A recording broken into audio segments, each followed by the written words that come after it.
আসসালামু আলাইকুম। যারা 47তম বিসিএস প্রিলিমিনারি পরীক্ষা দিবেন কিন্তু পড়া গুছিয়ে উঠতে পারছেন না, বা কি কি পড়বেন, কতটুকু পড়বেন এবং কোন কোন অধ্যায় গুরুত্বপূর্ণ এগুলো বুঝতে পারছেন না, তাদের জন্য আমি প্রতিদিন পড়া রুটিন শেয়ার করছি। চাইলে আমার ভিডিওগুলো দেখে প্রস্তুতি নিতে পারেন। Turning point with Fahia YouTube চ্যানেলে আপনাদের স্বাগতম। এখানে আপনারা পাবেন job circular, job exam notice, job exam suggestion এবং জব প্রিপারেশন রিলেটেড বিভিন্ন ভিডিও। আমি আমার গত ভিডিওতে বলেছিলাম বিজ্ঞান পড়া শুরু করব এবং এমন একটি অধ্যায় দিয়ে বিজ্ঞান আমরা পড়া শুরু করব যে অধ্যায় থেকে প্রতি বছরই প্রশ্ন থাকে বা বেশ কয়েকটি প্রশ্ন বিশেষ পরীক্ষায় থাকে। এমনই একটি অধ্যায় হলো রক্ত। এই অধ্যায় থেকে প্রতি বছরই 2-1টি প্রশ্ন থাকে বা তারও অধিক থাকে এবং বিশেষ পরীক্ষার জন্য এই অধ্যায়টা কিন্তু খুবই গুরুত্বপূর্ণ।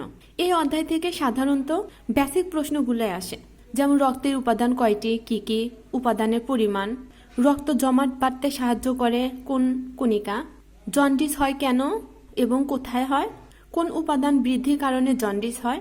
এই বেসিক প্রশ্নগুলোই কিন্তু রক্ত থেকে হয়ে থাকে।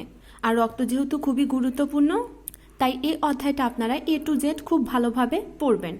সাধারণত আমি আমার পড়ার রুটিনে কোন অধ্যায়গুলো গুরুত্বপূর্ণ এগুলো বলে থাকি, তাই আপনি শুধু এই অধ্যায়গুলোই পড়বেন, অন্যান্য পড়াগুলো তেমন গুরুত্ব দিয়ে পড়বেন না। বিষয়টা কিন্তু এমন না, কারণ আপনি BCS এর প্রস্তুতি নিচ্ছেন, এর মানে বাংলাদেশের সরকারি চাকরির জন্য আপনার খুব ভালো একটি প্রস্তুতি থাকছে। তাই আপনি যদি আমি যেটুকু গুরুত্বপূর্ণ বলবো ওইটুকুই পড়েন, এর বাইরে না পড়েন, তাহলে কিন্তু আপনার পূর্ণাঙ্গ প্রস্তুতিটা সম্পূর্ণ হবে না। কিছু কিছু অধ্যায় আছে যেটা BCS এর জন্য খুবই গুরুত্বপূর্ণ, কিন্তু অন্যান্য চাকরির জন্য অতটা গুরুত্বপূর্ণ না। তাই বলে আপনি পড়বেন না, বিষয়টা এমন না। আপনি সবই পড়বেন এবং আমি যে অধ্যায়গুলোকে গুরুত্বপূর্ণ বলবো ওই অধ্যায়গুলো আপনি কালার পেন দিয়ে মার্ক করে রাখবেন। অন্যান্য অধ্যায় যদি আপনি 1বার অথবা 2বার রিভাইজ করেন, এই অধ্যায়গুলো আপনি 3 থেকে 4বার রিভাইজ করবেন, যেন এই অধ্যায় থেকে কোনো প্রশ্ন আসলে আপনার ভুল হওয়ার সম্ভাবনা কম থাকে। তারপর ইংরেজির জন্য অ্যাজেটিভ রেখেছি। ইংরেজি গ্রামারে 20 নাম্বার আছে, এর মধ্যে পার্ট অফ স্পিচ এই অংশটা থেকে কিন্তু 6 থেকে 7টি নাম্বার আসে, তাই অ্যাজেটিভ খুব গুরুত্ব সহকারে পড়বেন। গণিতের জন্য লগ, সূচক এবং লগ খুবই গুরুত্বপূর্ণ।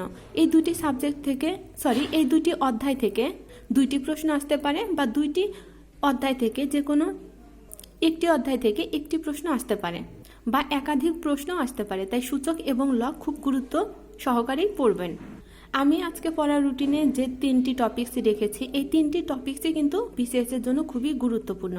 পরীক্ষার আগে যে আমি একটি সাজেশন করব, সেই সাজেশনে কিন্তু এই 3টি টপিকস থাকবে, তাই বুঝতে পারছেন কতটা গুরুত্ব দিয়ে পড়তে হবে। আর যারা আমার ভিডিও দেখে নিয়মিত পড়েন, আমি তাদের উদ্দেশ্যে বলছি, প্রতিদিন আমি পড়ার রুটিন শেয়ার করার চেষ্টা করি। যদি কখনো এমন হয় যে আমি পড়ার রুটিন শেয়ার করতে পারলাম না, ওই দিন আপনারা কি পড়বেন? অবশ্যই ওই দিন হতাশ হয়ে যাবেন না।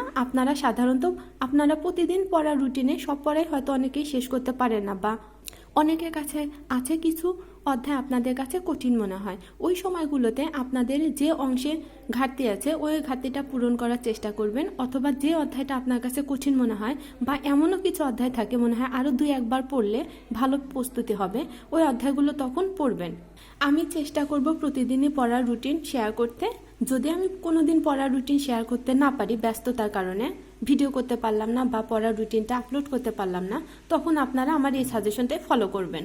যারা নতুন আজকে ভিডিওটি প্রথম দেখছেন, আমার ভিডিওটি ভালো লাগলে অবশ্যই ভিডিওতে লাইক দিয়ে চ্যানেলটা সাবস্ক্রাইব করবেন, আর আমার ভিডিওটি আপনার ফ্রেন্ডসদের সাথে শেয়ার করবেন যেন তারাও উপকৃত হয়। ভিডিওটি দেখার জন্য ধন্যবাদ। আল্লাহ হাফেজ।